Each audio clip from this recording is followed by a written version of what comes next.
Friends, तो last class में हमने इलेक्ट्रिक चार्ज डिस्कस किया था, उसकी प्रॉपर्टीज डिस्कस की थी और basic methods of charging discuss किए थे। इसके अलावा हमने कुछ उस पर सिंपल सिंपल से एग्जांपल्स भी डिस्कस किए थे on the quantization principle of charge. आज हम डिस्कस करने वाले हैं कूलम्स लॉ। तो बेसिकली कूलम्स लॉ था, किसने दिया था? साइंटिस्ट थे जिनका नाम क्या था? कूलम, उन्होंने दिया था। कूलम्स लॉ बेसिकली क्या बताता है? ये बताता है हमें दो जो चार्ज पार्टिकल हैं उनके बीच में जो फोर्स लगेगा, कौन सा फोर्स होगा? कूलम्स फोर्स बोल सकते हो उसके लिए, या फिर इलेक्ट्रोस्टैटिक फोर्स, उसका मैग्नीट्यूड के बारे में बताता है कि उसका फोर्स का मैग्नीट्यूड कितना होगा। तो बेसिकली क्वांटिटेटिव स्टेटमेंट और फंडामेंटल हमारा लॉ है फॉर दिस चैप्टर। इस चैप्टर के लिए for the force between the 2 point charge, जैसे कि आपने न्यूटन्स लॉ ऑफ ग्रेविटेशन में फोर्स बिटवीन 2 मासेस पढ़ा था। अगर दो मास वाले पार्टिकल से एक सर्टेन डिस्टेंस पे रखे हुए तो उनके बीच में कितना फोर्स लगेगा, वो हमने न्यूटन्स लॉ ऑफ ग्रेविटेशन में पढ़ा था। इसी तरीके से अगर दो चार्ज पार्टिकल है एक सर्टेन डिस्टेंस पर रखे हैं तो उनके बीच में कितना इलेक्ट्रोस्टैटिक फोर्स लगेगा, वो क्या बताता है? आपका कूलम्स लॉ। ठीक है, तो सबसे पहले हम इसका स्टेटमेंट देख लेते हैं। स्टेटमेंट क्या है, फिर इसके बारे में एक एक करके समझ लेंगे।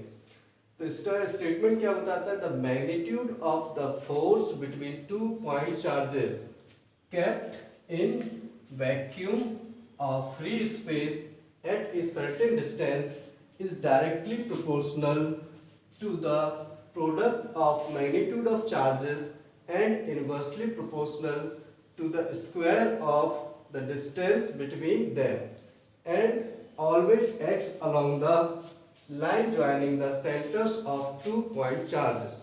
ये बेसिकली क्या है? इसका स्टेटमेंट है। तो स्टेटमेंट क्या बताता है आपका? इसमें हम कुछ पॉइंट्स अंडरलाइन करते हैं। The force between the 2 point charges. 2 point charges, point charges सबसे पहले होने चाहिए। पॉइंट चार्ज क्या होते हैं?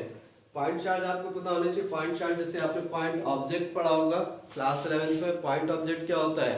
ऐसा ऑब्जेक्ट जिसका साइज उसकी जो डिस्टेंस है, जिस डिस्टेंस से हम उसको कंपेयर कर रहे हैं उसके कंपेरिजन में नेग्लिजिबल है, ऐसे पार्टिकल को क्या बोलते हैं? पॉइंट चार्ज बोलते हैं। Point charge kept in vacuum of free space. Vacuum of free space, यहाँ पर वैक्यूम ऑफ फ्री स्पेस क्या होगा? मीडियम।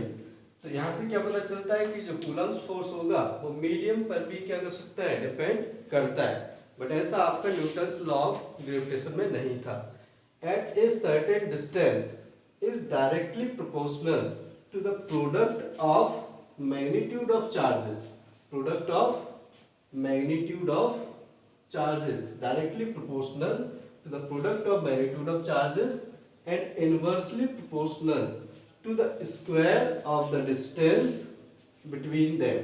जो उनके बीच की डिस्टेंस है उसके स्क्वायर के इनवर्सली प्रोपोर्शनल होगा। and always acts along the line joining the centers of 2 point charges। और जो 2 पॉइंट चार्जेस होंगे उनकी लाइन के अलोंग ही लगेगा। तो ये बेसिकली इसका स्टेटमेंट है। तो सबसे पहले पॉइंट चार्ज के लिए एप्लीकेबल होगा। फर्स्ट पॉइंट तो ये आता है कि दोनों चार्जेस क्या होने चाहिए? Point charge. पॉइंट चार्ज का मतलब क्या है? कि दोनों पॉइंट होना चाहिए, पॉइंट होना जरूरी नहीं है। मीन्स उनका जो डिस्टेंस है, जो चार्जेस के बीच में डिस्टेंस है, वो चार्जेस के मैग्नीट्यूड के कंपेरिजन में क्या होना चाहिए? नेग्लिजिबल होना चाहिए।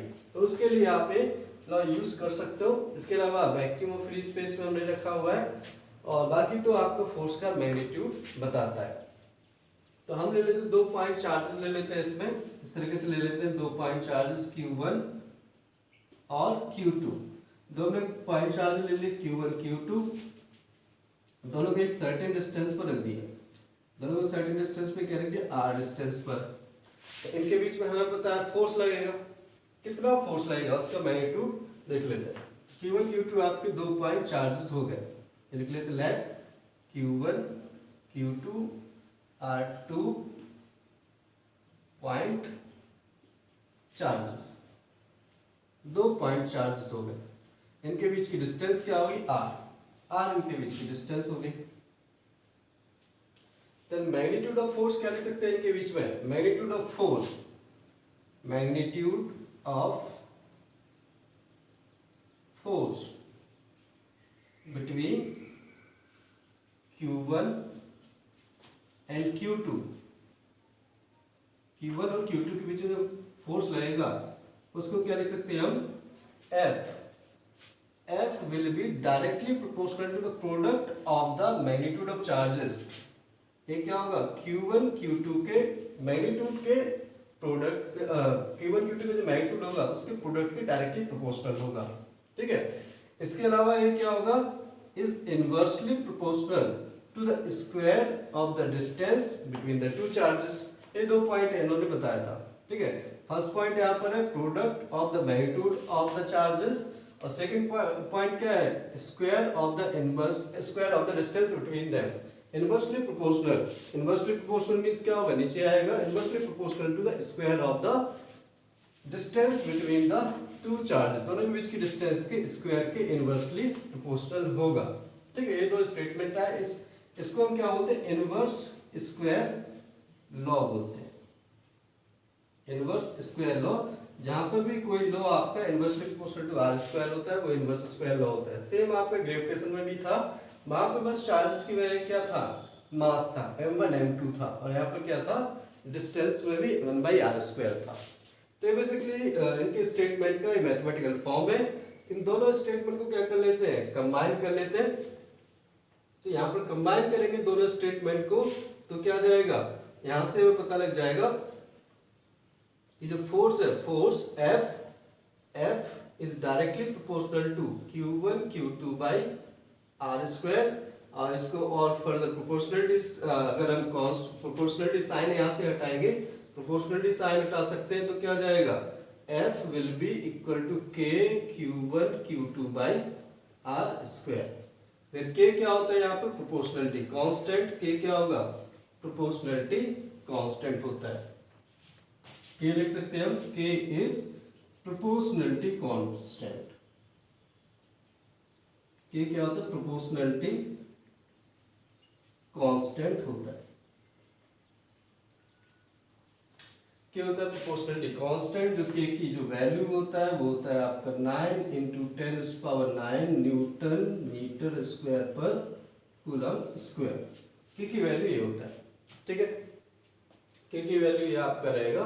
तो basically mathematical form of Coulomb's law है। हमें क्या बताया था कूलम्स लॉ में कि दो पॉइंट चार्जेस अगर Q1 Q2 के बीच में जो फोर्स रहेगा उसका magnitude will be directly proportional to the product of the magnitude of charges and inversely proportional to the square of the distance between the point charges. तो दोनों statement को हमने कंबाइन कर दिया, तो F आ गया directly proportional Q1 Q2 by r²। Proportionality sign हटाया तो आपका आ गया F equal to K Q1 Q2 by r², ये आ गया। इसके अलावा यहाँ पर और क्या है, जो फोर्स होगा वो क्या होगा आपका, उसमें जो प्रोपोर्शनलिटी कांस्टेंट होगा उसकी वैल्यू होता है आपका 9 × 10⁹ न्यूटन मीटर स्क्वायर पर कूलम स्क्वायर। इसकी वैल्यू है, हमें क्या रखना है, याद रखना है। तो इस तरीके से स्टेटमेंट है इसमें। और एक और लाइन यहाँ पर बोल रहा था लास्ट में, it always acts along the line joining the centres of two point charges. जो दो पॉइंट चार्जेस हैं उसके जो सेंटर्स होंगे उसके लाइन के अलोंग ही लगेगा। तो ये हमें ऑलरेडी पता है कि क्या होगा, अगर ये दोनों पॉजिटिव पॉजिटिव चार्ज है तो इस पर फोर्स क्या होगा, इधर लगेगा, और इस पर फोर्स क्या होगा, इस तरफ लगेगा। ठीक है, दोनों एक दूसरे को क्या करेंगे, रिपेल करेंगे। समझ आ गया। तो इस तरीके से हम इसका स्टेटमेंट को मैथमेटिकल फॉर्म में लिख लेते हैं। और इसमें हम आगे अगर जो प्रोपोर्शनलिटी कांस्टेंट है उसकी और हम वैल्यू लिखते हैं, जो एक्चुअल वैल्यू होगा वो कितना हो जाएगा। तो हमने जो दो चार्ज पार्टिकल लिए थे वो यहाँ पे हम कंसीडर क्या कर रहे हैं कि वो वैक्यूम और फ्री स्पेस में रखे हुए हैं। ये वैक्यूम में रखे हैं या फिर फ्री स्पेस में रखे हुए हैं, इस तरीके से। तो जो K की जो एक्चुअल वैल्यू होता है, K की जो वैल्यू होता है, K इक्वल टू क्या होता है, 1/4 पाई एप्सिलॉन नॉट, और इसी की वैल्यू 9 × 10⁹, ये होता है आपका न्यूटन मीटर स्क्वायर पर कूलम स्क्वायर, ये होता है। ठीक है, ये हमें क्या रखना है, वैल्यू ध्यान रखना है, K का वैल्यू 1/4 पाई एप्सिलॉन नॉट होगा। फिर एप्सिलॉन नॉट क्या होता है आपका, एप्सिलॉन नॉट होता है, ये होता है आपका absolute permittivity, absolute permittivity, absolute permittivity of vacuum और फ्री स्पेस। वैक्यूम और फ्री स्पेस की एब्सोल्यूट परमिटिविटी होती है। ठीक है, ये बेसिकली क्या है, मीडियम की प्रॉपर्टी है। इसकी मीडियम मीन्स मीडियम क्या था यहाँ पर, वैक्यूम, वैक्यूम की प्रॉपर्टी है। तो यहाँ से इससे ये भी पता लगता है कि जो कूलम्स फोर्स है वो मीडियम पर डिपेंडेंट होगा। ठीक है, क्योंकि वैक्यूम की प्रॉपर्टी आ रही है, मतलब अगर वैक्यूम चेंज होगा तो फोर्स भी चेंज हो सकता है। ये चीज हमें आगे जाके डिस्कस करेंगे, जहाँ पर मीडियम का इफेक्ट देखेंगे। अगर हम अभी यहाँ पर इसकी वैल्यू निकालें तो वैल्यू हम इसी फॉर्मूले से निकाल सकते हैं। एप्सिलॉन नॉट इधर ले जाएंगे तो यहाँ पर 1/4 पाई 9 × 10⁻9 आ जाएगा, और इसकी वैल्यू अगर हम कैलकुलेट करेंगे तो वो आएगा 8.854 × 10⁻, आपका कितना आ जाएगा, -12 कूलम स्क्वायर पर न्यूटन मीटर स्क्वायर। यूनिट हम यहाँ से कैलकुलेट कर सकते हैं। ये वैल्यू भी हमें क्या रखना है, ध्यान रखना है, जो कि आपका बहुत ज़्यादा यूज होगा एप्सिलॉन। बाकी ये वैल्यूज तो आपको क्या रखना है, ये फॉर्मूला भी ध्यान रखना है। के क्या होता है, के आपका जो प्रोपोर्शनली कांस्टेंट होता है उसको क्या लिख सकते हैं, 1/4 पाई एप्सिलॉन नॉट, और उसकी वैल्यू होता है 9 × 10⁻9 न्यूटन मीटर स्क्वायर पर कूलम स्क्वायर। ठीक है, ये वैल्यू हमें अच्छे से पता होना चाहिए। तो यहाँ पर कूलम्स फोर्स को इस फॉर्म में भी हम लिख सकते हैं। कूलम्स फोर्स को क्या लिख सकते हैं, या तो आप F = K Q1 Q2/r² लिखा रहने दे सकते हो, या फिर हम इसको क्या लिख सकते हैं, F = 1/4 pi epsilon not × Q1 Q2/r²। तो ये आपका बेसिकली क्या हो गया, कूलम्स लॉ का मैथमेटिकल फॉर्म हो गया। ये क्या हो गया, कूलम्स लॉ का मैथमेटिकल फॉर्म।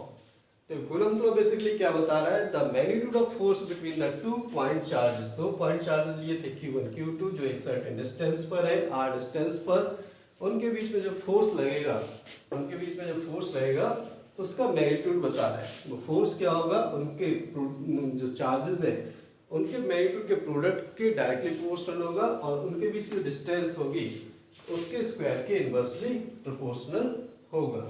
ठीक है, मीन्स इसका मतलब क्या होगा कि अगर आप दोनों चार्जेस में से किसी भी चार्ज की वैल्यू बढ़ाओगे तो फोर्स उसके मल्टीपल में बढ़ेगा।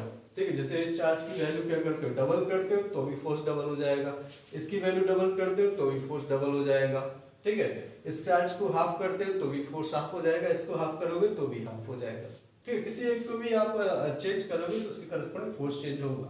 और सिमिलरली अगर उनके बीच की डिस्टेंस को आप बढ़ाओगे तो फोर्स कम होगा, डिस्टेंस कम करोगे तो फोर्स इसका बढ़ जाएगा, डिस्टेंस हम कम करेंगे।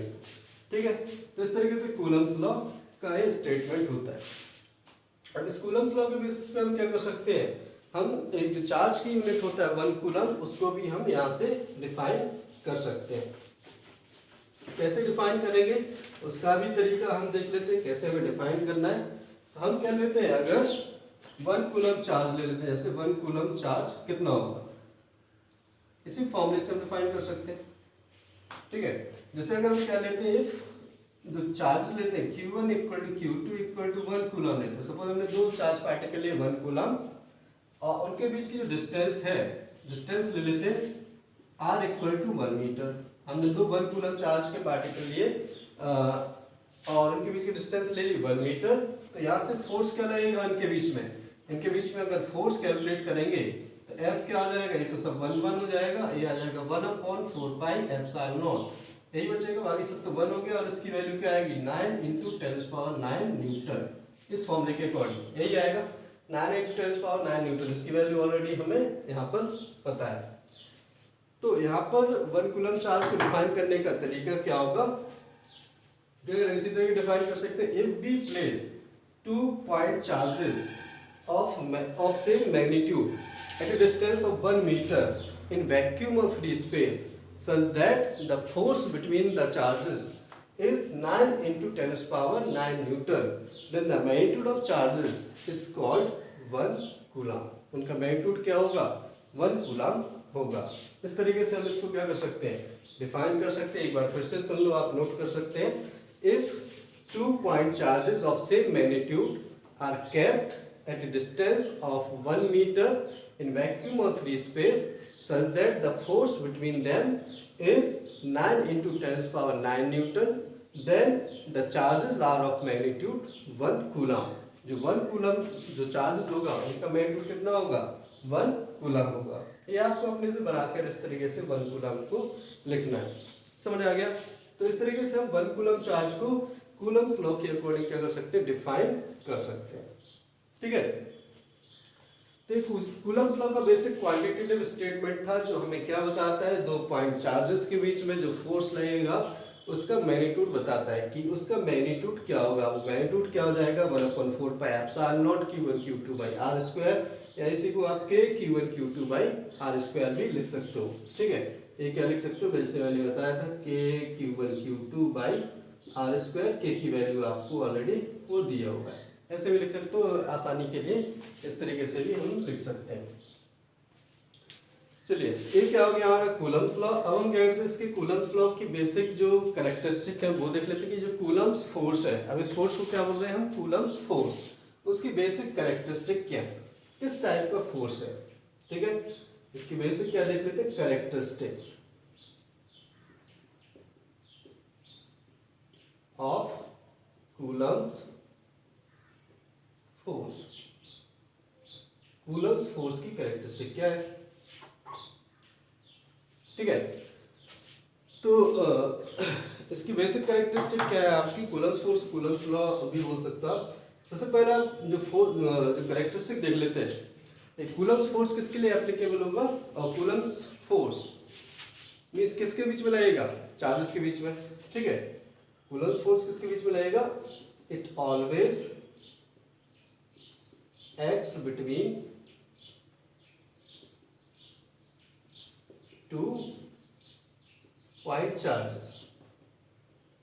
2 पॉइंट चार्जेस के बीच में लगता है, दो कोई भी चार्ज पार्टिकल है उनके बीच में हमेशा कूलम्स फोर्स लगेगा। ठीक है, इसके अलावा कूलम्स फोर्स क्या होगा, अट्रैक्शन रिपल्सन अगर हम देखेंगे, अगर दोनों चार्जेस क्या है, दोनों चार्जेस अपोजिट नेचर के हैं तो ये आपका अट्रैक्शन होगा, और अगर सेम नेचर के तो क्या हो जाएगा, रिपल्सन होगा। ठीक है, ये तो ऑलरेडी पता है हमें, जब ये क्या होते हैं, चार्जेस अपोजिट नेचर के होते हैं तो इनके बीच में क्या होता है, अट्रैक्शन होता है, और जब ये सेम नेचर के होते हैं तो क्या होता है, रिपल्सन होता है।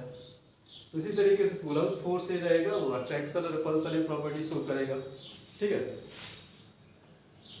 थर्ड होगा जो कूलम्स फोर्स है, कूलम्स फोर्स क्या है आपका, एक फील्ड फोर्स है, नॉन कॉन्टैक्ट फोर्स है। ठीक है, it is a field force, non contact force और फील्ड फोर्स, इसे वो क्या बोल सकते हैं, non contact force. Non contact force है, फील्ड फोर्स है। ठीक है, मींस क्या होगा, जो दो चार्जेस के बीच में फोर्स लग रहा है उनके बीच में कोई कांटेक्ट नहीं है। कोई कांटेक्ट था यहाँ पर, जब कूलम्स लॉ में हमने स्टेटमेंट देखा था तो वहां पर दो चार्ज पार्टिकल को हम एक सर्टेन डिस्टेंस पे रखा हुआ था, दोनों चार्ज पार्टिकल के बीच में कुछ भी कांटेक्ट नहीं था। इस वजह से फोर्स क्या होगा, एक फील्ड फोर्स होगा, मींस दोनों चार्जेस के बीच में कोई ना कोई ऐसी चीज तो होगा जिसकी वजह से वो क्या कर रहे थे, एक दूसरे के ऊपर फोर्स लगा रहे थे। ऐसी चीज को क्या बोलते हैं, फील्ड। जैसे ग्रेविटेशन में हमने पढ़ा था, दो मास वाले पार्टिकल थे तो उनके बीच में जो फोर्स लग रहा था वो भी एक सर्टेन डिस्टेंस से लग रहा था, वो भी एक सर्टेन डिस्टेंस से लग रहा था, इसलिए वो भी एक फोर्स था। वहां पर फील्ड क्या थी, ग्रेविटेशनल फील्ड। यहाँ पर फील्ड क्या होगी, इलेक्ट्रिक फील्ड। ये फील्ड हम आगे जाके डिफाइन करेंगे। यहाँ पे फील्ड क्या हो जाएगी आपकी, इलेक्ट्रिक फील्ड होगी, इसको हम इलेक्ट्रिक फील्ड बोलेंगे। वहां पे ग्रेविटेशनल फील्ड बोलते हैं, यहाँ पर इसको इलेक्ट्रिक फील्ड बोलेंगे बिकॉज ये इलेक्ट्रिक चार्जेस की वजह से प्रोड्यूस होगी। ठीक है, एक आपका फील्ड फोर्स है, नॉन कॉन्टैक्ट फोर्स है। ठीक है, नेक्स्ट देख लेते हैं जो फोर्स होगा, जिसे हमने डिफाइन किया था, वैक्यूम फ्री स्पेस के लिए डिफाइन किया था। तो ये फोर्स किस पर डिपेंड करेगा, मीडियम पर भी डिपेंड करेगा। The Coulomb's force depends on, Coulomb's force depends on medium between two charges, medium between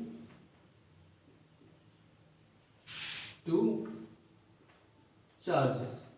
दो चार्जेस के बीच में जो मीडियम होता है उनके बीच में, उनके ऊपर भी क्या करता है, डिपेंड करता है। बट ऐसा न्यूटन्स लॉ ऑफ ग्रेविटेशन में था नहीं था, न्यूटन्स लॉ ऑफ ग्रेविटेशन में वो फोर्स मीडियम पर डिपेंड नहीं करता है। ठीक है, तो वो भी हम ध्यान रख सकते हैं और डिफरेंस ध्यान रख सकते हैं। क्या डिफरेंस ध्यान रख सकते हैं, unlike unlike force, gravitational force, unlike gravitational force between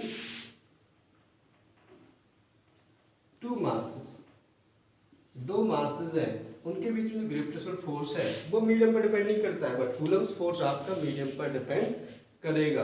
यहाँ पर वैक्यूम लिया था, जो फोर्स आपका वैक्यूम के लिए हमने लिखा था जो कूलम्स लॉ, आगे जाके हम और किसी मीडियम में रखेंगे तो वहां पर किसी और मीडियम में फोर्स कैलकुलेट करना पड़ेगा। तो कूलम्स लॉ बेसिकली वो दिया गया था, वो वैक्यूम के लिए दिया गया था, वैक्यूम को ध्यान में रखते हुए बाकी और किसी मीडियम में हम क्या कर सकते हैं उसको कैलकुलेट कर सकते हैं। ठीक है, नेक्स्ट इसमें पॉइंट देखते हैं हम। नेक्स्ट पॉइंट क्या है आपका, जो कूलम्स फोर्स है वो क्या है, एक सेंट्रल फोर्स है। कैसा फोर्स है, central force. Coulomb's force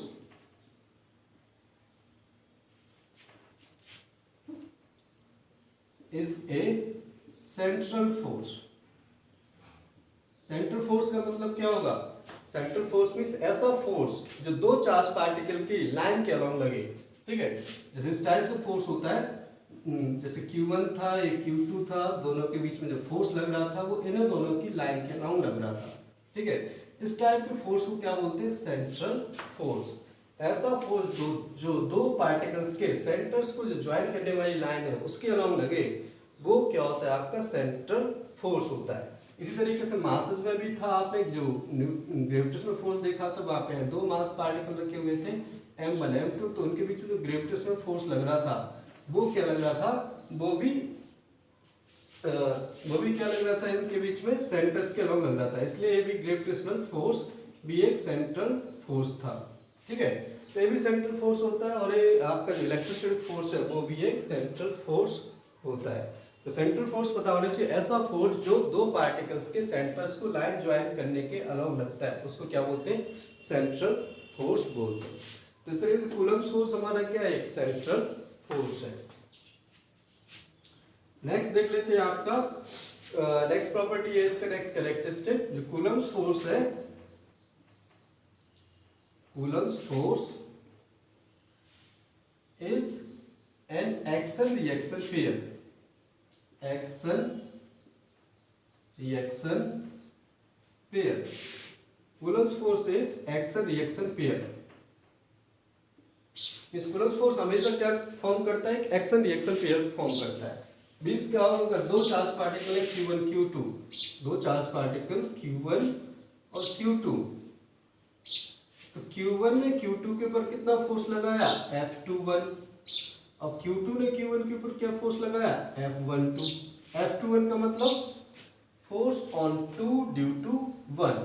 F21 जो पहले लिखा है उसको उसके ऊपर फोर्स लगा, और बाद में लिखा है उसमें फोर्स लगाया। F21 का मतलब क्या हुआ, force on two due to one, मतलब टू फॉर फोर्स वन की वजह से, और F12 का मतलब force on one due to two. ठीक है, तो कूलम्स लॉ में क्या पता चला, कूलम्स लॉ में कि जो जितना Q2 पर Q1 ने फोर्स लगाया उतना ही Q1 ने Q2 के ऊपर लगाया।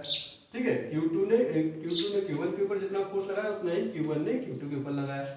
दोनों फोर्सेस का मैग्नीट्यूड क्या है, सेम आया। F12 इक्वल टू क्या था, F21 था। F12 किसके बराबर था, F21 के बराबर था, बट डायरेक्शन क्या था, अपोजिट। तो डायरेक्शन अगर हम वेक्टर के फॉर्म में देखेंगे तो वेक्टर के फॉर्म में क्या आ जाएगा, इस तरीके से हम लिख सकते हैं, दोनों का मैग्नीट्यूड क्या रहेगा, इक्वल रहेगा। इसका मैग्नीट्यूड को इस तरीके से लिख सकते हैं, इसके मैग्नीट्यूड को इस तरीके से लिख सकते हैं, बट दोनों का डायरेक्शन अपोजिट होगा, दोनों का डायरेक्शन अपोजिट होगा। और जो दोनों फोर्सेस है डिफरेंट बॉडीज पर लगेंगे, डिफरेंट बॉडीज पे लग रहा है। F21 किस पे लग रहा है, 2 पर, और F12 किस पे लग रहा है, यहाँ पर Q1 पर। तो ऐसे फोर्सेस जो दो डिफरेंट बॉडीज पर लगते हैं, दोनों का नेचर सेम होता है और दोनों का मैग्नीट्यूड इक्वल एंड अपोजिट होता है, तो ऐसे फोर्सेस को क्या बोला जाता है, एक्शन रिएक्शन पेयर। ये हमने न्यूटन्स थर्ड लॉ में पढ़ा था। न्यूटन्स थर्ड लॉ क्या बताता है कि अगर ऐसे फोर्सेस जो दो डिफरेंट बॉडीज पर लग रहे हैं, दोनों का मैग्नीट्यूड इक्वल है, डायरेक्शन अपोजिट है और दोनों सेम नेचर के फोर्स हैं, ऐसे फोर्सेस को क्या बोला जाता है, एक्शन रिएक्शन पेयर। ऐसे forces action reaction pair form करते हैं। समझ आ गया। तो यहाँ पर जो कूलम्स फोर्स है वो भी एक एक्शन रिएक्शन पेयर है। दोनों का मैग्नीट्यूड किसके बराबर होगा, k q1 q2 by R square. वही मैग्नीट्यूड रहेगा, इनके बीच की डिस्टेंस क्या है, r है, तो इसको क्या लिखेंगे, k q1 q2 by R square.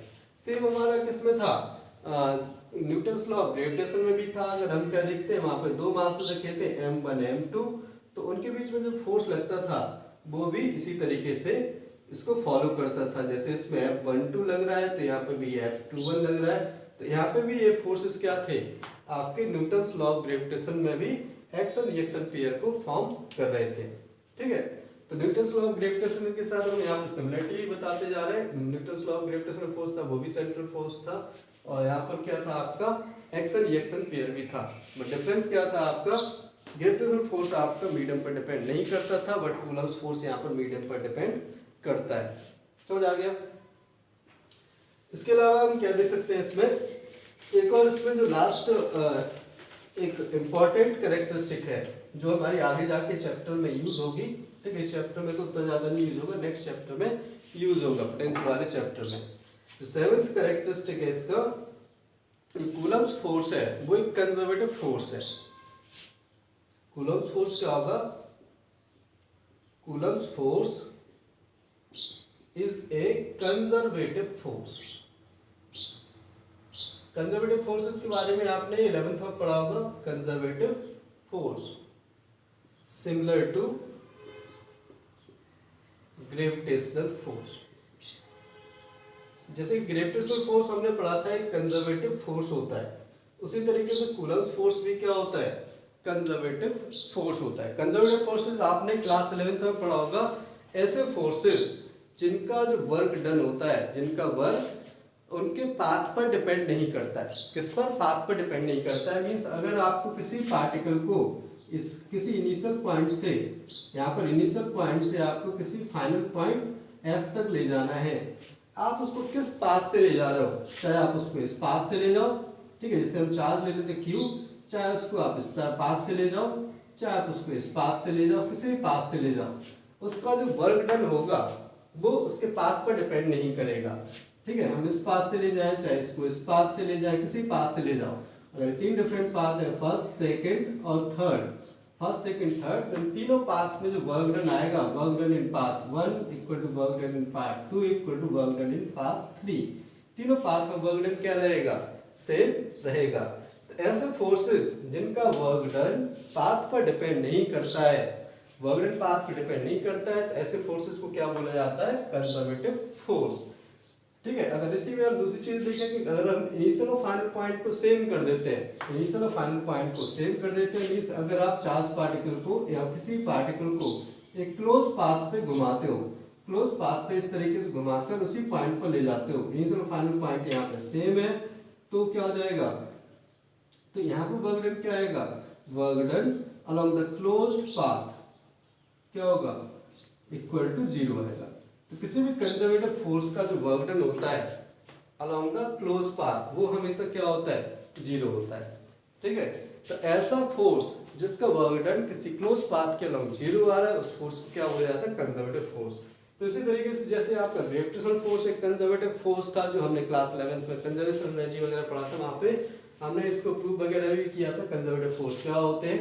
उसी तरीके से कूलम्स फोर्स भी आपका एक कंजर्वेटिव फोर्स है। इसको हम नेक्स्ट चैप्टर में जहाँ पोटेंशियल एनर्जी पढ़ेंगे वहां पर और ज्यादा इसको डिटेल में डिस्कस करेंगे।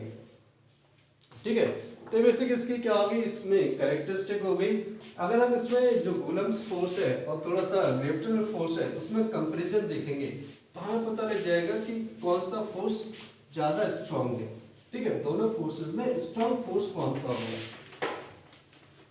तो जैसे कि हमें पता है कूलम्स फोर्स किसके बीच में लगता है, दो पॉइंट चार्जेस के बीच में, दो पॉइंट चार्जेस के बीच में कूलम्स फोर्स लगेगा, और जो ग्रेविटेशनल फोर्स लगता है वो किसके बीच में लगता है, दो पॉइंट मासेस के बीच में। ठीक है, तो इसको हम एक कैरेक्टरिस्टिक भी लिख सकते हैं, जैसे दो पॉइंट चार्जेस है Q1 Q2, दोनों के बीच की डिस्टेंस क्या है, दोनों के बीच की डिस्टेंस अगर r है तो दोनों के बीच में जो फोर्स लगेगा इक्वल और अपोजिट फोर्स लगेगा। जैसे F लिख लेते हैं तो यहाँ पे F फोर्स क्या होगा, F क्या लिख लेते हैं, कूलम्स फोर्स, और इलेक्ट्रोस्टैटिक फोर्स FE लिख लेते हैं यहाँ पर, यहाँ पर हो जाएगा F E equal to K Q one Q two by R square. ये हो जाएगा K Q one Q two by R square, और इसको अगर हम और अच्छे से लिखते हैं तो ये जाएगा F equal to 1/4 pi epsilon naught Q one Q two by R square. Similarly अगर हम क्या लिखते हैं, 2 पॉइंट मासेस लिखते हैं, यहाँ पर m1 m2, दोनों के बीच की डिस्टेंस r है, तो दोनों के बीच में जो अट्रैक्शन फोर्स रहेगा, अट्रैक्शन फोर्स रहेगा, बिकॉज ग्रेविटेशनल फोर्स हमेशा क्या होता है, अट्रैक्टिव नेचर का होता है, बट जो इलेक्ट्रोस्टैटिक फोर्स है वो हमारा कैसा हो सकता है, अट्रैक्शन रिपल्सन दोनों हो सकता है। तो यहाँ पे अगर हम ग्रेविटेशनल फोर्स देखेंगे, ग्रेविटेशनल फोर्स देखेंगे तो वो क्या आएगा, वो हो जाएगा g m1 m2 by R square, G m1 m2 by R square. तो यहाँ पे अगर आप दोनों फोर्सेस को कंपेयर करेंगे तो इसकी जो वैल्यू होता है वो क्या होता है, ये जो अगर कुछ भी चार्ज पार्टिकल देखो यहाँ पर इसकी जो वैल्यू बहुत हाई होता है, 9 × 10⁻⁹ होता है, और इसकी वैल्यू क्या होता है, जो यूनिवर्सल ग्रेविटेशन कांस्टेंट उसकी वैल्यू बहुत कम होता है, ठीक है, बहुत कम, इतनी वैल्यू कम होगा जिसकी वजह से इसका फोर्स का मैग्नीट्यूड भी क्या हो जाता है, बहुत कम हो जाता है। अगर दोनों को कंपेयर करेंगे तो जो स्ट्रॉन्ग फोर्स होगा, स्ट्रॉन्ग अगर आपको वैल्यूज वगैरह पता है तो आप कंपेयर भी कर सकते हो, जो इलेक्ट्रोस्टैटिक फोर्स है वो किसके कंपेरिजन में, ग्रेविटेशनल फोर्स के कंपेरिजन में बहुत बहुत क्या होता है, स्ट्रॉन्ग होता है, ठीक है। अगर हम सेम मैग्नीट्यूड के चार्ज पार्टिकल्स के लिए फोर्सेस को कंपेयर करते हैं तो इलेक्ट्रोस्टैटिक फोर्स ग्रेविटेशनल फोर्स के कंपेरिजन में बहुत ज्यादा लार्ज पाया जाता है, ठीक है। ग्रेविटेशनल फोर्स एक्चुअल में क्या होता है, छोटे पार्टिकल्स के लिए बहुत वीक फोर्स होता है, ठीक है, लेकिन बड़े पार्टिकल्स में ये भी इफेक्टिव हो जाता है। पर इलेक्ट्रोस्टैटिक फोर्स क्या होता है, छोटे चार्ज पार्टिकल में भी स्ट्रॉन्ग फोर्स रहता है। तो ये हमें बेसिकली क्या ध्यान रखना है, इसमें रिलेशन ध्यान रखना है इलेक्ट्रोस्टैटिक फोर्स और कूलम्ब फोर्स और ग्रेविटेशनल फोर्सेस के बीच में। तो बेसिकली क्या थी आपकी कूलम्ब फोर्स की बेसिक कैरेक्टरिस्टिक थी, कैरेक्टरिस्टिक इंपॉर्टेंट है, इन पर आपके छोटे छोटे से ऑब्जेक्टिव टाइप के क्वेश्चंस और असोसिएटिव रीजनिंग टाइप के आपके क्वेश्चंस पूछे जा सकते हैं। आपको ये क्या रखना है, ध्यान रखना है कि बेसिक रीजन क्या होते हैं, जैसे कंजर्वेटिव नेचर ऑफ फोर्स है, कंजर्वेटिव नेचर ऑफ फोर्स पर आपके बेसिक ऑब्जेक्टिव क्वेश्चन बन सकते हैं, असोसिएटिव रीजनिंग टाइप के क्वेश्चन बन सकते हैं, तो वो आपको इसलिए पता होना चाहिए। बाकी कूलम्ब्स लॉ तो आपका इंपॉर्टेंट है, कूलम्ब्स लॉ का स्टेटमेंट और उसका मैथमेटिकल फॉर्म ये आपको लिखना आना चाहिए, उसके अकॉर्डिंग 1 कूलम्ब कैसे डिफाइन करेंगे वो भी हमें पता होना चाहिए। और कूलम्ब्स लॉ में जो कूलम्ब्स फोर्स होगा वो किस किस चीज पर डिपेंड करेगा वो भी हमें पता होना चाहिए। अब इसमें ऊपर बेसिक हम छोटे छोटे से थोड़ा सा एग्जाम्पल भी देख लेते हैं, थोड़ा न्यूमेरिकल टाइप के क्वेश्चंस भी पूछे जा सकते हैं। सिंपल से जैसे एग्जाम्पल हम ले लेते हैं, सपोज आपको 2 चार्ज पार्टिकल रखे हुए हैं, 2 चार्ज पार्टिकल रखे हैं, यहाँ पर रखा हुआ है 2 माइक्रोकूलम, यहाँ पे रखा हुआ है -5 माइक्रोकूलम, और दोनों के बीच की डिस्टेंस आपको दिया हुआ है यहाँ पर 2 मीटर। यहाँ पे डिस्टेंस ले लेते हैं, कितना हो जाएगा 2 मीटर डिस्टेंस पर ये रखे हुए।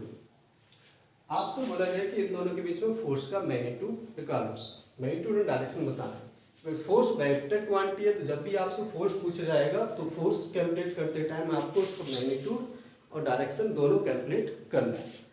तो फोर्स निकालना तो क्या करेंगे, यहाँ पर चार्जेस को लिख लेते हैं, Q1 को ले लेते हैं 2 microcoulomb, 2 microcoulomb means 2 × 10⁻⁻⁶ coulomb. Q2 लिख लेते हैं, Q2 क्या हो जाएगा -5 माइक्रोकूलम, तो यहाँ पे क्या होगा -5 मींस 5 × 10⁻⁻⁶ कूलम, ये हो जाएगा। और डिस्टेंस अगर हम देखेंगे r क्या हो जाएगा 2 मीटर, ठीक है। तो हम कूलम्ब्स लॉ के अकॉर्डिंग फोर्स निकालेंगे, इनके बीच में फोर्स क्या रहेगा F इक्वल टू क्या हो जाएगा K Q1 Q2 by R square, ठीक है। K की वैल्यू क्या होगा, K की वैल्यू रख सकते हैं 9 × 10⁹ इंटू क्या होगा Q1 Q2 by R square. तो Q1 Q2 की वैल्यू रख सकते हैं, बता दें Q1 Q2 की वैल्यू विदाउट साइन रखना है, मैग्नीट्यूड रखना है ओनली। तो मैग्नीट्यूड रखेंगे यहाँ पर तो कितना आ जाएगा 2 × 10⁻⁻⁶ इंटू 5 × 10⁻⁻⁶ अपॉन कितना होगा r स्क्वायर हो जाएगा 2 स्क्वायर, एक 2 से 2 यहाँ से कट गया, तो बाकी क्या बचा, बाकी को मल्टीप्लाई कर सकते हैं यहाँ पर। तो ये फोर्स कितना हो जाएगा, ये हो जाएगा 9,545 डिवाइड बाई 2 इंटू 10⁻⁻12 और ये बचेगा 10⁻⁻3। यहाँ 2 से हम डिवाइड कर देंगे तो ये कितना आ जाएगा, ये आपका आ जाएगा 2.25 इंटू हो जाएगा आपका 10⁻⁴, कितना आ जाएगा 2.25 इंटू 10⁻⁻2 आएगा। कितना आ जाएगा 10⁻², इतना न्यूटन आ जाएगा। उसी को और सिंप्लीफाई करके लिखोगे तो 0.225 इंटू 10⁻³ इतना न्यूटन। ये फोर्स आपका दो चार्ज पार्टिकल के बीच में फोर्स का मैग्नीट्यूड हो जाएगा इन Q1 Q2 के बीच में। अब डायरेक्शन पूछा जाए तो जैसे आपको किस पार्टिकल के ऊपर बताना है उसके अकॉर्डिंग डायरेक्शन भी होगा, क्योंकि दोनों पार्टिकल्स पर डायरेक्शन क्या होगा, अलग अलग होगा। अगर दोनों क्या है आपके अपोजिट नेचर के चार्ज है तो क्या हो जाएगा, अट्रैक्शन होगा, तो यहाँ पर इसके ऊपर फोर्स इधर लगेगा, इसके ऊपर फोर्स इधर लगेगा, ये फोर्स का डायरेक्शन हो जाएगा। तो सिंपल सा क्वेश्चन है, बस आपको क्या रखना है, दोनों पार्टिकल्स का चार्ज का मैग्नीट्यूड रखना है, दोनों के बीच के डिस्टेंस को फॉर्मूले में रख देना है और सॉल्व कर लेंगे तो आसानी से हमारा आंसर आ जाएगा। ठीक है, तो ऐसे सिंपल सिंपल क्वेश्चन हम कर सकते हैं, इसमें कोई दिक्कत वाली बात है नहीं।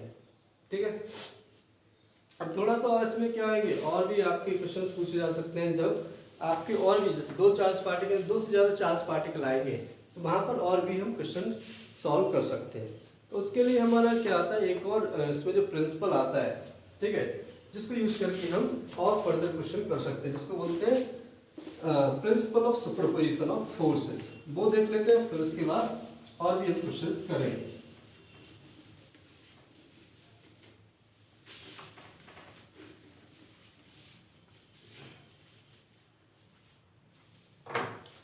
इसमें देख लेते हैं principle of superposition of forces,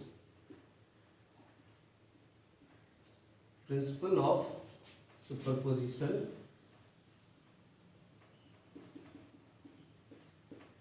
of force। Principle of superposition क्या बताते हैं, जैसे प्रिंसिपल ऑफ सुपरपोजिशन आपने 11th में पढ़ा होगा, जहाँ पर वेव वाला चैप्टर पढ़ा होगा, जहाँ पर हम principle of superposition of displacement discuss करते हैं वेव्स के लिए। उसी तरीके से यहाँ पर किसके लिए डिस्कस करें, फोर्सेस के लिए। तो यहाँ पे प्रिंसिपल ऑफ सुपरपोजिशन क्या होता है, जब दो से ज़्यादा चार्ज पार्टिकल प्रेजेंट होते हैं तो किसी एक चार्ज पार्टिकल पर आपको क्या निकालना है, फोर्स निकालना है, तो उसके लिए हम प्रिंसिपल ऑफ सुपरपोजिशन यूज करते हैं। ठीक है, तो यहाँ पर ले लेते हैं, जैसे आपकी क्या हो जाएंगे, डिफरेंट चार्ज पार्टिकल है, जैसे यहाँ पे ले लेते हैं आपके एक चार्ज पार्टिकल Q1 है, यहाँ पे ले लेते हैं Q2 है, यहाँ पे ले लेते हैं Q3 है, एंड सो ऑन। इस तरह के चार्ज पार्टिकल रखे हुए हैं, और यहाँ पे कोई चार्ज पार्टिकल रखा हुआ है Q, यहाँ पे एक चार्ज पार्टिकल Q रखा हुआ है। ठीक है, इनके बीच की डिस्टेंस आपको दी है, Q और Q1 के बीच की डिस्टेंस क्या हो जाएगी, R1 Q और Q2 के बीच की डिस्टेंस हो जाएगी R2, Q और Q3 के बीच की डिस्टेंस क्या हो जाएगी, R3 हो जाएगी। अब आपसे बोला गया कि Q पर फोर्स निकालो, find the coulomb force on Q। तो Q पर फोर्स कौन कौन लगाएगा, Q पर फोर्स कौन लगाएगा, Q और Q1 के बीच में फोर्स लगेगा, Q और Q1 के बीच में फोर्स किधर लगेगा, इधर। अगर हमने सारे पॉजिटिव मान रहे हैं तो Q और Q1 के बीच में फोर्स लगेगा, ये क्या होगा F1। Q और Q2 के बीच में फोर्स किधर लगेगा, इधर, इस लाइन के अलॉन्ग लगेगा, बिकॉज ये सेंट्रल फोर्स है तो हमेशा लाइन के अलॉन्ग लगता है। ये क्या हो जाएगा F2, और Q और Q3 के बीच में किधर लगेगा, इस तरफ, इस तरीके से क्या हो जाएगा F3। तो Q पर तीन डिफरेंट फोर्स लग रहे हैं, ऐसा नहीं कि Q इनके ऊपर भी नहीं लगा रहा है, इनके ऊपर भी लगा रहा है। Q जितना फोर्स Q3 ने Q के ऊपर लगाया इधर, उतने इसने इसके ऊपर भी लगाया, उतनी Q ने Q2 के ऊपर भी लगाया F2, और Q ने Q1 के ऊपर क्या लगाया F1। ये फोर्सेस तो लग ही रहे हैं, ठीक है, ये फोर्सेस तो यहाँ पर लग ही रहे हैं। बट यहाँ पे हमें ध्यान रखने की बात क्या है कि जो दो चार्जेस के बीच में फोर्स लग रहा है, Q और Q1 के बीच में फोर्स क्या लगा F1, ठीक है, वो थर्ड चार्ज पर आपका डिपेंड नहीं करता है। ठीक है, इनके बीच में जो फोर्स होगा Q और Q1 के बीच में वो F1 ही रहेगा, इनके बीच में जो फोर्स होगा वो F2 ही रहेगा। अगर दोनों के बीच में फोर्स देखेंगे, जैसे F1 का मैग्नीट्यूड अगर हम यहाँ पर देखेंगे तो F1 का मैग्नीट्यूड क्या रहेगा, KQ Q1 by R²। F2 का मैग्नीट्यूड देखेंगे तो वो क्या रहेगा, KQ Q2 by R²। F3 का मैग्नीट्यूड क्या रहेगा, KQ Q3 by R²। ये R1², ये R2², ये R3²। तो दो चार्जेस के बीच में जो मैग्नीट्यूड है वो थर्ड चार्ज के प्रेजेंट और एब्सेंस पर डिपेंड नहीं करता है, ये भी इसकी इंपॉर्टेंट प्रॉपर्टी होती है। ठीक है, इसको भी हम लिख सकते हैं, तो पहले लिख देते the force between two point charges, force between two charges does not depend on the presence और एब्सेंस ऑफ अदर चार्जेस। ये इंपॉर्टेंट पॉइंट है यहाँ पर, ठीक है। ये चीज आपको ध्यान रखना है जब भी हम क्वेश्चन सॉल्व करेंगे। तो जो दो चार्जेस के बीच में फोर्स लग रहा है, चाहे वो Q और Q1 के बीच में लगे, चाहे Q और Q2 के बीच में लगे, चाहे Q और Q3 के बीच में लगे, वो बाकी चार्जेस के पर डिपेंड नहीं करते। जैसे Q और Q1 चार्ज पार्टिकल, दो पार्टिकल थे Q और Q1, और उनके बीच में फोर्स क्या लग रहा था, F1। अगर Q2 और Q3 नहीं होते यहाँ पर, तब भी तो F1 ही लगता, तो कुछ और लगता। लेकिन अब क्या होगा, इसके ऊपर चेंज क्या होगा, नेट फोर्स चेंज होगा, ना कि F1 चेंज होगा। F1 तो वही है, F1 का मैग्नीट्यूड तो KQ1 बाई R1 स्क्वायर ही रहेगा, ठीक है, ये चेंज नहीं होने वाला। सिमिलरली F2 का मैग्नीट्यूड भी चेंज नहीं होने वाला, ठीक है। तो दो पार्टिकल्स के बीच में जो फोर्स लग रहा है, वो उसका जो फोर्स का मैग्नीट्यूड होगा वो बाकी चार्जेस पर डिपेंड नहीं करता है। ये इंपॉर्टेंट प्रॉपर्टी हमें ध्यान रखना है।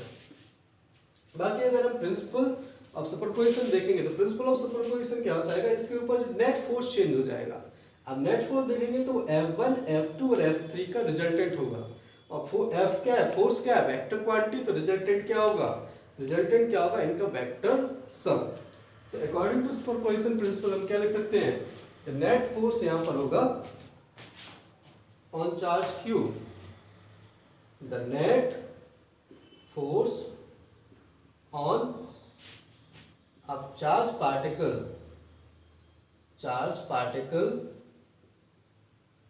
is the vector sum of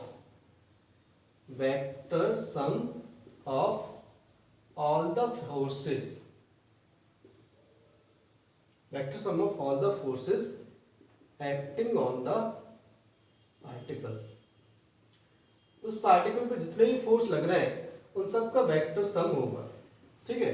जो भी इस पार्टिकल पे नेट फोर्सेस लग रहे हैं उन सब का वेक्टर सम करना है।